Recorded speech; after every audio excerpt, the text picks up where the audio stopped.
نبی صلی اللہ علیہ وسلم کی پہلی دعوت توحید تھی. ربیعہ بن عباد دلمی کہتے ہیں انہوں نے زمانہ جاہلیت بھی پایا اور بعد میں مسلمان بھی ہو گئے تھے. کہتے کہ میں نے رسول اللہ صلی اللہ علیہ وسلم کو ذوالمجاز نامی بازار میں دیکھا. یعنی سب سے پہلا میرا انٹریکشن نبی صلی اللہ علیہ وسلم کے ساتھ بازار میں ہوا. میں نے ان کو لوگوں کے سامنے اسلام کی دعوت دیتے ہوئے دیکھا کہ آپ کہہ رہے تھے اے لوگو لا الہ الا اللہ کہو تاکہ تم کامیاب ہو جائے، اور کچھ بھی نہیں کہہ رہے تھے. یا ایھا الناس قولوا لا الہ الا اللہ تفلحوا، یہ پہلی بات تھی جو آپ کر رہے تھے. وہ گلیوں میں داخل ہوتے جاتے تھے، لوگ ان کے گرد جمع ہوتے جاتے تھے، کوئی ان سے کچھ نہیں کہہ رہا تھا، اور وہ خاموش ہوئے بغیر، سوچئے خاموش ہوئے بغیر اپنی بات دہراتے جا رہے تھے. کیا تھی بات؟ یا ایھا الناس قولوا لا الہ الا اللہ تفلحوا، یا ایھا الناس قولوا لا الہ الا اللہ تفلحوا. اس حدیث سے کتنی باتیں پتہ چلتی ہیں؟ نمبر 1 بتائیے، آپ لوگوں میں گل مل کے رہتے تھے، یا دعوت کے لیے صرف مسجد یا مدرسہ نہیں پکڑا تھا آپ نے، بازار بھی جاتے تھے، آؤٹ ڈور سٹالز لگانے چاہیے، ٹھیک ہے. یعنی انٹریکشن جو ہے لوگوں کا، جہاں بھی لوگ ملے تو سب سے زیادہ لوگ کہاں ملتے ہیں؟ بازاروں میں. جن کو کوئی کام نہیں ہوتا وہ بھی گھومنے پھرنے سیر کرنے چلے جاتے.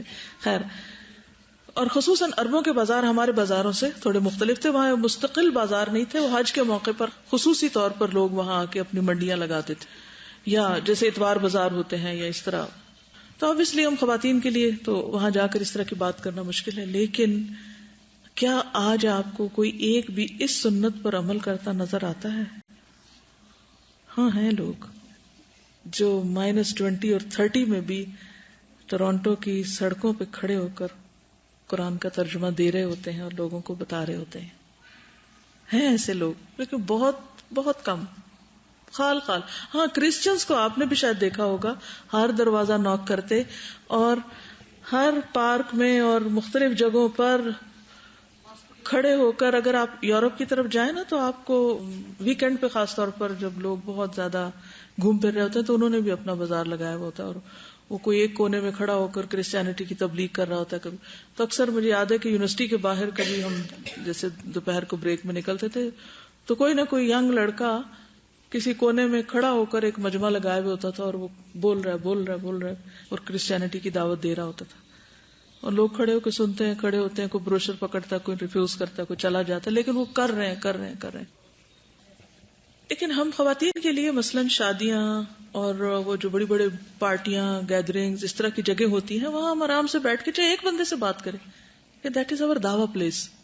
بہت سے لوگ دین پڑھ کے پھر کیا کرتے ہیں؟ عافیت کے گوشے میں بس بیٹھ جاتے ہیں، آگے نہیں بتاتے بات. تو دوسرے کو بتانا بھی ضروری ہے، اس سے یہ ہوتا ہے کہ خیر واپس ہم تک پلٹتا ہے. دوسری چیز کیا تھی؟ دوسری کیا چیز اس حدیث سے پتہ چلتی ہے آپ کیا کرتے تھے؟ بغیر بریک کے ایک ہی بات دہرا رہے تھے. تو اس سے یہ پتہ چلتا ہے کہ کتنی امپورٹنٹ ہے یہی ایک بات اگر لوگوں کو سمجھ آ جائے. اور بہت سمپل آسان لینگویج میں بات کر رہے تھے، ٹھیک ہے. اور رسپانس کا ویٹ نہیں کر رہے تھے، اور لوگ اکٹھے بھی ہو رہے تھے، اور وہ آپ کو کچھ کہہ نہیں رہے تھے وہ لوگ. پھر ایک روایت میں آتا نا کہ ابو لہب پیچھے پیچھے جا رہا تھا اور وہ پتھر مار رہا تھا اور لوگ دیکھ رہے تھے تماشا. اسی طرح ایک اور روایت میں آتا ہے، بلحجیم قبیلہ کے ایک آدمی سے روایت ہے، وہ کہتے ہیں کہ میں نے پوچھا اے اللہ کے رسول صلی اللہ علیہ وسلم آپ کن چیزوں کی دعوت دیتے ہیں، یعنی آپ کا کیا پروگرام ہے؟ نبی صلی اللہ علیہ وسلم نے فرمایا میں اس اللہ کی طرف دعوت دیتا ہوں جو یکتا ہے.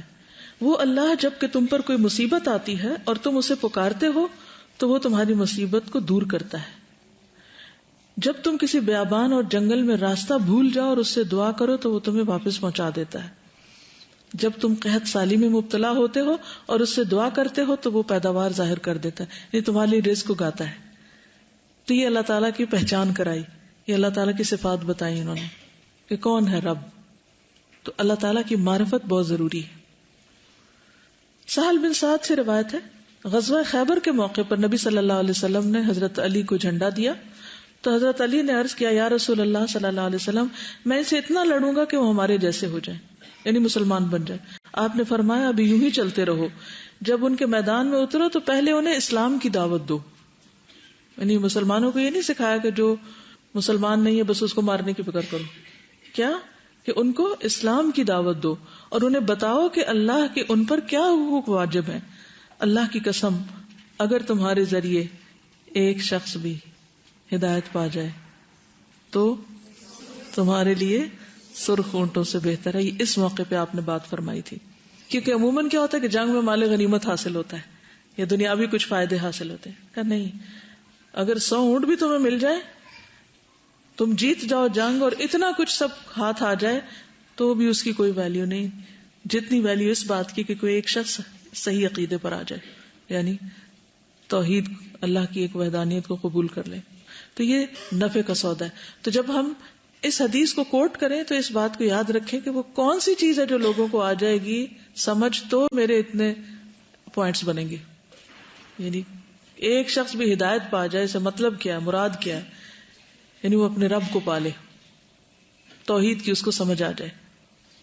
ٹھیک ہے، کیونکہ اگر یہ سمجھ نہیں آئی تو باقی چیزوں کا کیا فائدہ ہوگا، ورنہ تو سارے عمل ہی برباد ہو جائیں گے. کیونکہ شرک کے ساتھ تو کسی عمل کا کوئی وزن ہی نہیں ہوگا. فلا نقیم لهم یوم القیامت وزنا. اسی طرح ایک اور روایت میں آتا ہے، جندب بن عبداللہ کہتے ہیں اور ابن عمر وغیرہ اور بھی لوگ ہیں، تعلمنا الایمان ثم تعلمنا القرآن فازددنا ایمانا، کہ ہم نے ایمان سیکھا پھر ہم نے قرآن سیکھا جس سے ہمارے ایمان میں اضافہ ہوا. یہ کہہ رہی تھی کہ ایمان میں اضافہ کیسے ہو، تو قرآن کا پڑھنا ایمان میں اضافہ کرتا ہے. دس از ون تھنگ، اور بھی ہے. ٹھیک ہے، تو پہلی چیز ایمان ہے، صحیح خالص اللہ کی پہچان. پھر اس کے بعد جب انسان قرآن پڑھتا ہے تو وہ اللہ کی کتاب ہے اور پھر اس پر عمل آسان ہوتا ہے اور پھر وہ پلٹ کر ایمان کو مضبوط کرتا ہے. مضبوط ایمان قرآن پر عمل آسان کرتا ہے اور ایک طرح سے یہ لازم و ملزوم بن جاتے، ایک سرکل مکمل ہو جاتا ہے. یعنی قرآن مجید پڑھنے کا بھی ایک ہدف ہونا چاہیے نا، ایک ایم، ٹارگٹ کیا ہے، کیوں پڑھ رہے ہیں. کچھ لوگوں کی بالکل پہلی کلاس شروع ہوئی ہے اور انہوں نے شروع ہی عقیدے سے کیا، انہوں نے اس حدیث پر صحیح عمل کیا ہے. عبداللہ بن مسعود سے مروی ہے کہ ایک شخص تھا جس نے توحید کے علاوہ کوئی نیک عمل نہیں کیا ہوا تھا. جب اس کی موت کا وقت قریب آیا تو اس نے اپنے اہل خانہ سے کہا کہ جب میں مر جاؤں تو مجھے جلا دینا اور میری راہ کے 3 حصے کر دینا، ایک پانی میں بہا دینا، ایک ہوا میں اڑا دینا اور ایک مٹی میں ملا دینا. تو اس کے بچوں نے یہی کیا. مرنے کے بعد اس کو جلایا اور اس کی راکھ کو 3 حصوں میں اتنا دور دور پھیلا دیا کہ پانی میں دریا کے سپرد کر دیا اور ہوا میں اڑا دیا اور مٹی میں ملا دیا تاکہ اس کا حساب نہ ہو. تو اللہ تعالیٰ نے کیا کیا، اس کے مرنے کے بعد ہوا کے فرشتوں کو حکم دیا، وہ ایک ایک ذرہ جمع کر کے لیا. پانی کے فرشتوں کو حکم دیا، سارے اس کے وہاں سے ذرے نکال لیے، مٹی کے سارے، اور اس کو کھڑا کر دیا. پوچھا کیوں کیا تم نے یہ سب؟ کہا اللہ آپ کے ڈر سے کہ آپ میرا حساب لیں گے. یہ جو اللہ کی خشیت یا اللہ کا ڈر ہے، غلطی کے باوجود اللہ سے ڈرتے رہنا، اس بنا پہ اللہ نے اس کو معاف کر دیا. حدیث کا یہ الٹا مطلب یہ نہیں لے کہ اچھا صاحب غلط کام کرے جو بس ہم اللہ کو مانتے ہیں کافی ہے. یعنی آخری اس کی وصیت یہ تھی، اس کا مطلب ہے وہ توبہ کر رہا تھا. تو دوسری حدیث میں آتا ہے نا کہ جو شخص توبہ کرتا ہے اس کے لیے توبہ کا دروازہ کب تک کھلا ہے؟ مرنے سے پہلے تک. تو ہمیں نہیں معلوم کہ کس وقت موت آ جائے، توبہ کی بھی توفیق ہو یا نہ، وصیت بھی کر سکیں یا نہ. وہ جو سورۃ یاسین میں آتا نا کہ فلا یستطیعون توصیۃ ولا الی اہلہم یرجعون. جی، تو اس سے کیا پتہ چلتا ہے کہ اللہ تعالی کا ڈر جو ہے یہ اس عقیدے کی بنیاد ہے. اس کا وہ پہچان تھی نا اس کو رب کی، اور اس بات کی کہ وہ حساب لے گا. برا بن عازب کہتے ہیں کہ نبی صلی اللہ علیہ وسلم کی خدمت میں ایک شخص زرہ پہنے ہوئے حاضر ہوا اور عرض کیا یا رسول اللہ صلی اللہ علیہ وسلم میں پہلے جنگ میں شریک ہو جاؤں یا پہلے اسلام لاؤں؟ آپ نے فرمایا پہلے اسلام لاؤ، یعنی پہلے اسلام پھر کوئی کام. تو آپ نے فرمایا پہلے اسلام لاؤ پھر جنگ میں شریک ہونا. چنانچہ وہ پہلے اسلام لایا اس کے بعد جنگ میں شہید ہو گیا. آپ نے فرمایا اس نے عمل کم کیا لیکن اجر بہت پایا. یہ حدیث آپ نے پہلے بھی سنی ہوئی ہے، لیکن یہاں اس کو کوٹ کرنے کا مقصد کیا ہے کہ لا الہ الا اللہ جو ہے سارے اعمال سے بھاری ہے. اگر ایک لا الہ الا اللہ نہیں تو سارے اعمال بیکار ہیں، اور اگر باقی اعمال تھوڑے بہت بھی ہیں مگر یہ صحیح ہے تو پلہ جھک جائے گا. اگر ایمان درست ہو گیا تو عمل بھی درست ہونے لگ جائے گا. پھر یعنی اگر عمل میں کمی بیشی ہو بھی لیکن اگر ایمان درست ہے تو وہ غالب آ جائے گا نا، عمل کی کمی بھی دور کر دے گا. لیکن اگر ایمان ہی کمزور ہے تو عمل اور زیادہ کمزور ہوتا چلا جائے گا. تو اسلام کے جیسے میں نے عرض کیا نا 2 حصے ہیں، ایک اعتقادی اور ایک عملی. تو دونوں ضروری ہیں، ان میں سے یہ نہیں کہا، بلکہ اگر آپ آگے جا کے دیکھیں گے کہ جو عملی حصہ ہے وہ ایک طرح سے فروعات ہے نا، جیسے درخت سے ہی مثال لیجئے، جو جڑیں ہوتی ہیں کیا ان کا اثر شاخوں تک جاتا ہے یا نہیں؟ اگر بعض مخصوص جڑیں آپ کاٹ دیں تو کیا ہوتا ہے، اوپر سے درخت کا وہ حصہ سوکھ جاتا ہے. تو وہ ایک دوسرے سے انٹر ریلیٹڈ بھی ہیں. لیکن بعض اوقات اگر شاخ توڑ دی جائے تو بھی درخت سروائیو کر جاتا ہے، لیکن اگر جڑ کاٹ دی جائے یا جڑ کو ہوا لگ جائے تو درخت سوکھ جاتا ہے. اب سمجھ آ گئی؟ ہے دونوں ہی اپنے اپنی جگہ ضروری. اب یہ ہے کہ اگر عقیدہ ہو ہی نہ تو پھر کیا نقصان ہے. اس سلسلے میں صحیح مسلم کی حدیث ہے، حضرت عائشہ فرماتی ہیں میں نے عرض کیا اے اللہ کے رسول صلی اللہ علیہ وسلم، ابن جدعان زمانے جاہلیت میں یعنی حالت کفر میں صلہ رحمی کرتا تھا، مسکینوں کو کھانا کھلاتا، اس کو کتنا فائدہ ہوگا؟ آپ نے فرمایا یہ کام اسے کوئی فائدہ نہ دیں گے، کیونکہ اس نے کبھی یہ نہیں کہا تھا کہ اے میرے رب قیامت کے دن میرے گناہوں کو معاف کر دینا. یعنی دور جاہلیت اس نے بڑے بڑے خدمت خلق اور نیکی کے کام کیے ہوئے تھے، لیکن لا الہ الا اللہ نہیں کہا تھا، اس لیے سب کام برباد، ان کا کوئی اجر نہیں. ابن عمر سے مروی ہے کہ عاص بن وائل نے زمانہ جاہلیت میں 100 اونٹ قربان کرنے کی منت مانی تھی. یہ دین ابراہیمی پر تھے نا، تو یہ سارے کانسیپٹ جو اسلام میں ہیں یہ ان کے ہاں پائے جاتے تھے. نبی صلی اللہ علیہ وسلم نے آ کے عقیدے کی اصلاح کی تھی، ورنہ حج بھی ہو رہا تھا، نماز بھی ٹھیک ہے، اس میں شکلیں بدل گئی تھی، کئی خرابیاں بدعات شامل ہو گئی تھی، لیکن بیسک کانسیپٹ موجود، صلہ رحمی موجود تھی، اسی طرح قربانی اور منت ماننا، مہمان نوازی، اخلاقی خوبیاں، بہت ساری چیزیں تھی. تو عاص بن وائل نے کیا کیا؟ نظر مانی 100 اونٹ قربان کرنے کی. تو اس کے ایک بیٹے ہشام بن عاص نے اپنے حصے کے 50 اونٹ قربان کر دیے. دوسرے بیٹے نے اس کے متعلق نبی صلی اللہ علیہ وسلم سے پوچھا کہ میرے باپ نے نظر مانی تھی، اب وہ فوت ہو گیا، تو اولاد کو پوری کرنی ہوتی ہے نا وہ نظر. تو آپ صلی اللہ علیہ وسلم نے فرمایا اگر تمہارے باپ نے توحید کا اقرار کر لیا ہوتا، لا الہ الا اللہ پڑھی ہوتی، تو تم اس کی طرف سے جو بھی روزہ اور صدقہ کرتے اس سے ان کا نفع ہوتا. لیکن چونکہ اس نے لا الہ الا اللہ نہیں پڑھی تھی، اس لیے اگر تم یہ 50 اونٹ قربان کرو بھی تو اس کو فائدہ نہیں. تو صدقہ جاریہ بھی جب ہی حاصل ہوتا ہے انسان کو جب اس کا اپنا عقیدہ درست ہوتا ہے، ورنہ کسی کا عمل فائدہ نہیں دیتا. اگر ماں باپ کفر کی حالت میں مرے تو بچے کتنے بھی نیک ہوں ان کو نہیں چھڑا سکتے. ابراہیم علیہ السلام کی مثال آپ کے سامنے ہے. وہ حدیث میں آتا ہے نا کہ حضرت ابراہیم نے دعا کی تھی کہ اللہ مجھے قیامت کے دن رسوا نہ کرنا، تو وہ ان کی دعا اپنے والد کی وجہ سے تھی، کیونکہ وہ مشرک فوت ہوا تھا اور دعا کی بھی اجازت نہیں تھی. تو قیامت کے دن اللہ تعالیٰ کہیں گے کہ ابراہیم اپنے پاؤں کی طرف دیکھو، تو وہاں ان کے والد مٹی میں لتھڑے ہوئے بجو کی شکل میں ہوں گے اور ان کو ٹانگوں سے پکڑ کے جہنم میں پھینک دیا جائے گا. یعنی لوگوں کو پتہ نہیں چلے، مٹی میں لتھڑے شکل نظر نہیں آئے گی کہ کون ہے، لیکن ابراہیم علیہ السلام کو دکھایا جائے گا کہ دیکھو. ابراہیم علیہ السلام اللہ کے دوست تھے، لیکن وہ اپنے والد کو نہیں چھڑا سکیں گے، کوئی بھی نہیں. تو اس لیے ہم اگر اپنے پیاروں سے محبت کرتے ہیں تو حکمت کے ساتھ ان کے بنیادی عقیدے کو کم از کم درست کر دیں، کہ اس میں انہیں کوئی شک نہ رہے. کیا کیا چیزیں درست کرنی ہے اس کی انشاءاللہ ڈیٹیلز آپ کو چھوٹی چھوٹی آگے ملتی جائیں گی. ساتھ کے ساتھ ہوم ورک کرتے جائیں تو انشاءاللہ فائدہ ہوگا. تو ایک بات یاد رکھیے کہ عقیدے کے معاملے میں اپنی رائے، عقل، اجتہاد وغیرہ کوئی چیز نہیں ہے. یہ ایک پیکج ہے جو آپ کو ایز اٹ از لینا ہے. اس میں آپ یہ نہیں کہتے کہ میرے خیال میں یہ یا فلانی بات ایسے یا ویسے. اگر یہ کہا گیا اللہ کو مانو تو بس اللہ کو ماننا ہے. کیونکہ بہت سے لوگ کہتے ہیں ہم بھی مانتے ہیں، ہم فلاں کو تو صرف وسیلہ اور ذریعہ مانتے ہیں. پھر ہمیں دیکھنا ہوگا کہ کیا نبی صلی اللہ علیہ وسلم نے بھی اللہ تک پہنچنے کے ایسے کوئی وسائل اختیار کیے.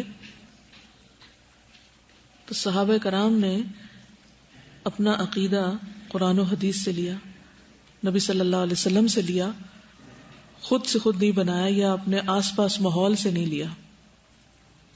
اور ان کا طریقہ کار کیا تھا؟ جس چیز کی دلیل قرآن و سنت سے ملتی اس کو لے لیتے تھے، اور جس کی نہیں ملتی تھی اس کو چھوڑ دیتے تھے.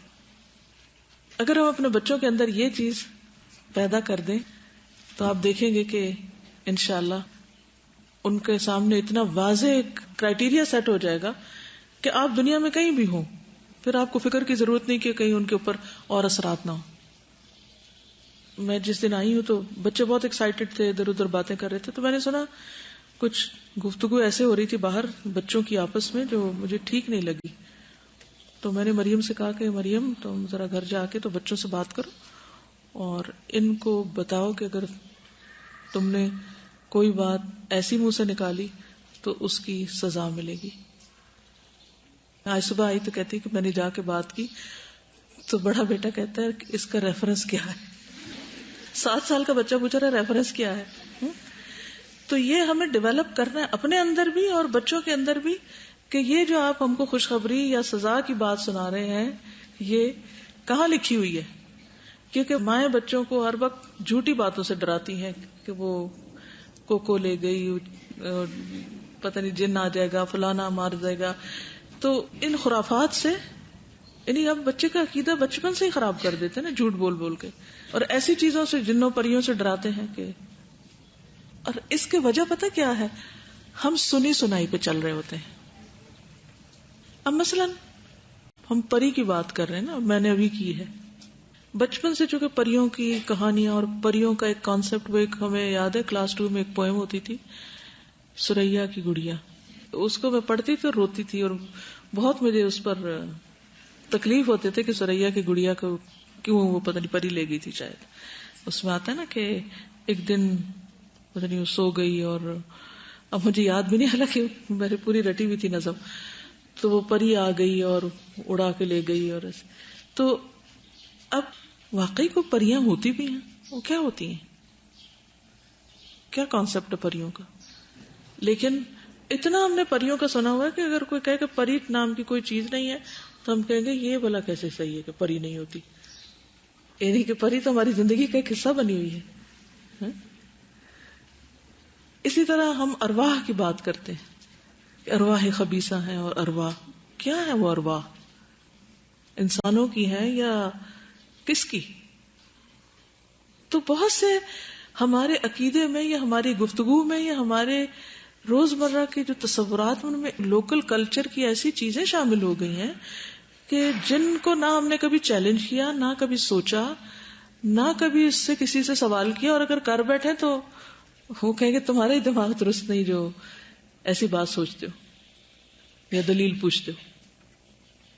تو بہرحال اپنی آخرت کی بھلائی کے لیے ہم کو سوچنا شروع کرنا ہے. جیسے کل بھی بات ہوئی تھی نا کہ ابراہیم علیہ السلام کی ریشنل تھنکنگ جو تھی، یہ نون ہسٹری میں سب سے پہلے شخص ہیں کہ جو انہوں نے کوسچنز کرنے شروع کیے تھے. تو کسی بھی چیز کی سچائی، کیونکہ جب اپنے اندر سچائی ہوتی ہے نا، اور انسان سچائی کی تلاش میں ہوتا ہے. صدیق کون ہوتا ہے؟ جو خود بھی سچا ہوتا ہے اور سچائی کی تلاش میں ہوتا ہے اور سچائی کے لیے جستجو کرتا ہے کہ مجھے صحیح خالص سچی چیز ملے.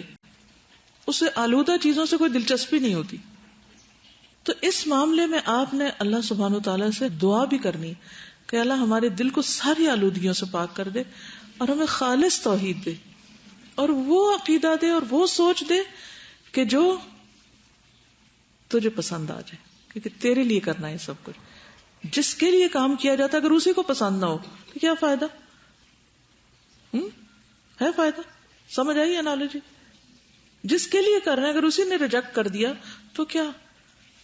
ہماری ایک ٹیچر ہوتی تھی سائنس کی، اگر ان کو کوئی ڈرا کرتے تھے نا وہ پریکٹیکل کے بعد، وہ بڑی بڑی سائنس کی کاپیاں نہیں ہوتی تھی جو، تو وہ دیکھتی تھی اور اگر ان کو کوئی چیز پسند نہیں آتی تو وہ یوں پھینکتی تھی، یوں، یعنی ہر روز کلاس میں یوں کاپیاں پھینکتی تھی. بہت زبردست ٹیچر تھی ویسے، زبردست. لیکن وہ اتنی سی بھی مسٹیک برداشت کر کے یہ نہیں کہتی تھی، اور کبھی تو پھاڑ دیتی تھی. سب کے رنگ پیلے ہوتے تھے کہ اب کیا ہوگا. تو ریجیکشن کا جب کوئی کنسپٹ آتا ہے تو مجھے، یہ کلاس 9 کی بات ہے، یعنی سالوں پرانی، لیکن کبھی بھولی نہیں یہ بات.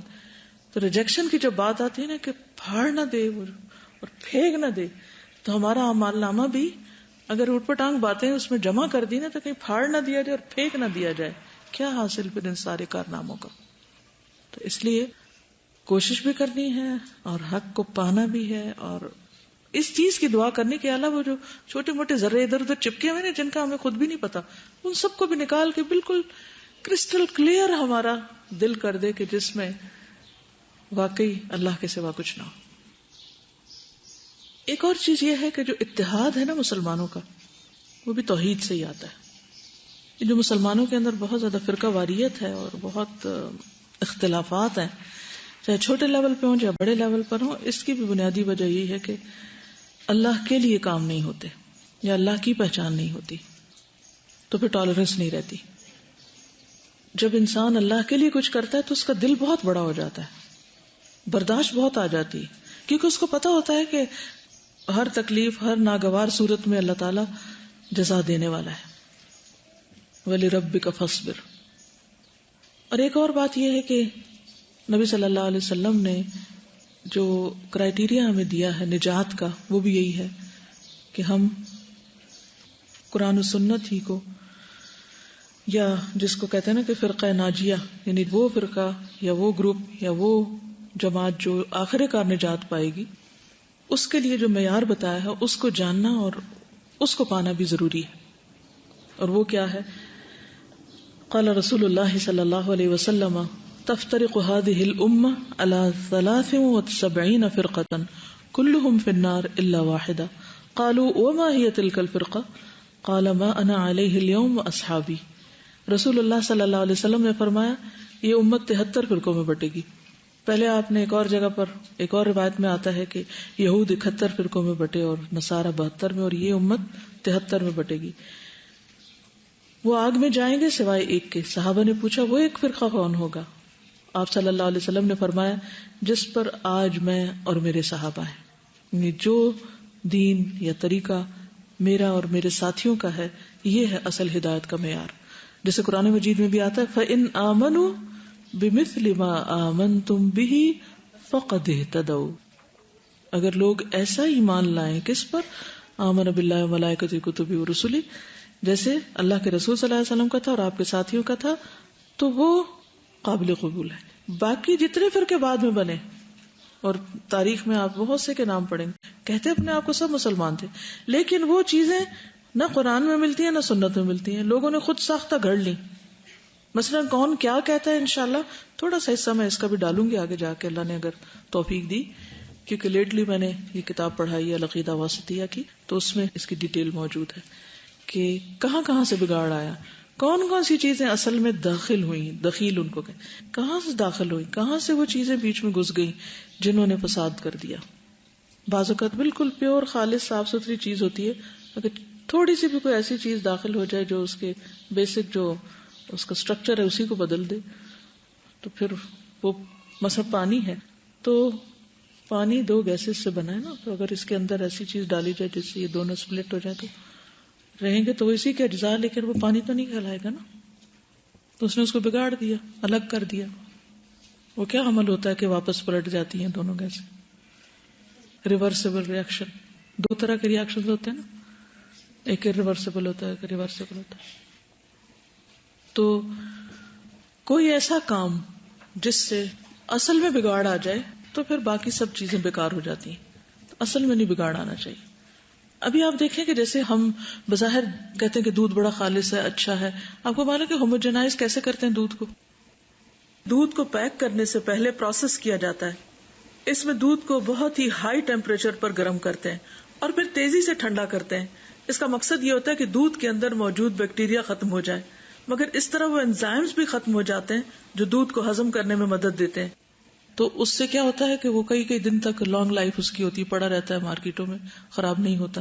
لیکن اس سے جو بیسک جو نیچر کا جو اسٹرکچر ہے اس کے اندر انٹرفیئرنس ہو گئی، لہذا وہ دودھ فائدہ مند ہے یا نقصان دہ ہے؟ اس سے انسانوں کی فطرت میں خرابیاں واقع ہو رہی ہیں. یعنی ایسی جتنی بھی فوڈ ہے، اب جو کینسر ہے وہ کیا ہے؟ بظاہر تو انسان ٹھیک ٹھاک لگتا ہے لیکن اندر کیا بگاڑ ہو چکا ہوتا ہے؟ سیل میں ڈسٹرکشن ہوتی ہے نا، بیسک اسٹرکچر خراب ہوتا ہے نا. تو دین کا بھی بیسک سیل جو ہے، اگر اس کے اندر کوئی بھی خرابی آ گئی تو وہ ملٹی پلائی ہو جائے گی اور سب بربادی کا باعث بن جائے گی. تو اس لیے اس معاملے میں بہت محتاط ہونے کی ضرورت ہے. اور پھر یہ ہے کہ اس سے انحراف جو ہے وہ بھی تباہ کن ہے. یعنی نہ صرف کہ اس کے اندر کوئی چیز گڑبڑ نہیں کرنی، بلکہ اس سے پھرنا جو ہے کہ کوئی بھی دین نہ ہو. کچھ لوگوں نے اب یہ بھی طریقہ اختیار کر لیا نا، ان کے نزدیک دین کی ضرورت ہی کوئی نہیں، تو یہ بھی درست نہیں. ان کا دین کیا بن چکا ہے؟ مادہ پرستی.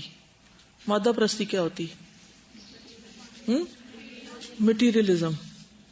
جو دیکھتے ہیں اس کو مانیں گے، جو سنتے ہیں یا جو چکھتے ہیں، جو سونگھتے ہیں، یہ مادہ پرستی ہوتی ہے نا، کہ بس وہی چیز ایگزسٹ کرتی ہے جو ہماری ریچ میں ہے، اور جو ہے نہیں وہ کچھ بھی نہیں. تو عقیدے کا تعلق تو ایمان بالغیب سے ہو گیا. تو اب سمجھ آ گئی کہ وحی الہی اس کا سورس ہے. قرآن مجید کے شروع میں ہی بتا دیا گیا کہ یہ کتاب صرف اس کو فائدہ دے گی یؤمنون بالغیب، جن کے اندر غیب پر ایمان ہوگا. اور پھر اس میں سارا بنیادی عقیدہ آ جاتا ہے، غیب پر ایمان کا جو حصہ ہے. ٹھیک ہے، تو آج کے لیے کل کے لیسن کو میں نے ریوائز کر دی، تھوڑا سا آپ کو مزید بنیاد پتہ چل جائے. ابھی تک جو لیسن ہو، اگر اس پر کوئی کمنٹ کرنا چاہے یا کوئی بات کہنا چاہے، موسٹ ویلکم. بسم اللہ الرحمن الرحیم. آج کے لیسن سے جو ایک لفظ میرے دماغ میں جیسے وہ ہوتا ہے نا کہ ایک بینر سے لگ جاتا ہے، وہ ہے اینالائز. مجھے یہ لگ رہا تھا کہ ہم لوگ جب یہ میں نے سنا نا کہ عقیدہ کی کلاس ہوگی، تو میں نے کہا کہ عقیدہ کی کلاس کی کیا ضرورت ہے. میرے ذہن میں فوراً یہ رسپانس آیا کہ عقیدہ تو ہمیں پتہ ہی ہے کہ کیا ہے، اب اس کے پر کتاب ہے اور اس پہ کلاس ہوگی. اور مجھے ابھی آج یہ سمجھ آ رہا تھا، آج دوسرا ہی دن ہے، کہ واقعی ہم اینالائز نہیں کرنے کی یعنی زحمت ہی نہیں کرتے کسی چیز کو. ہم وہ کپڑے کی طرح سے کپڑے ہم کہتے ہیں کہ بس پڑے ہوئے نا ٹرنک میں، تو پڑے ہی ہوں گے. کس حال میں پڑے ہوئے ہیں، وہ دمک تو نہیں لگ گئی، کیڑا تو نہیں لگ گیا، بو تو نہیں پڑ گئی.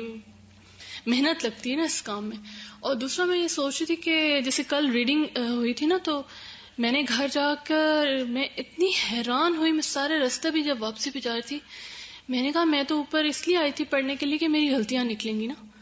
تو مجھے پتہ ہی نہیں تھا کہ مجھے ریڈنگ کرنی آتی ہے. مجھے کیوں نہیں پتا تھا؟ کیونکہ کبھی کی ہی نہیں. کبھی کسی کے سامنے کریں، وہ بتائے گا تو پتہ چلے گا. پھر میں نے سوچنا شروع کیا کہ کیوں آتی ہے مجھے، کیا وجوہات ہیں. مطلب اتنا کچھ میں نے اینالائز کیا. میں ساری شام میرے دماغ میں مسلسل میں نے کہا میں نے کبھی اللہ کا شکر ادا کیا تھا ان چیزوں کا جو مجھے آج پتہ چلی صرف ایک کلاس سے، صرف ایک ایکسپیرینس سے. تو اینالائز کرنا یعنی کہ بہت زیادہ ضروری ہے. پھر ایک بات جو مجھے آج فیل ہو رہی تھی کہ شیطان اتنے سال عبادت کرتا رہا اللہ کی، فروعات جن کو کہتے ہیں، لیکن اس کی جڑ نہیں تھی نا. اس کا عقیدہ یہ تھا کہ اگر میں عبادت کر رہا ہوں تو پھر میرا حق ہے کہ میں جو چاہوں تو کروں اور جو چاہوں تو نہ کروں. اگر ایک میں سجدہ نہ بھی کروں تو کچھ نہیں ہوتا. اس کے عقیدے کا ہی بگاڑ تھا نا، اللہ کا ڈر نہیں تھا، اسے اللہ کا ڈر نہیں تھا. تو صرف عبادت کرنا بھی پھر فائدہ نہیں دے گا اگر اللہ کا ڈر ہی نہ ہوا. اسی لیے بہت سے لوگ جو عبادت کرتے ہیں وہ بعض اوقات بدنامی کا باعث بھی بن جاتے ہیں. لوگ کہتے ہیں اتنی عبادت کرتے ہیں لیکن ان کے فلاں چیز ٹھیک نہیں، فلاں ٹھیک نہیں. تو وہ بھی کیوں ٹھیک نہیں ہوتا؟ کیونکہ مقصد درست نہیں ہوتا نا. سبحانک اللہم و بحمدک نشہد ان لا الہ الا انت نستغفرک و نتوب الیک. السلام علیکم و رحمۃ اللہ وبرکاتہ.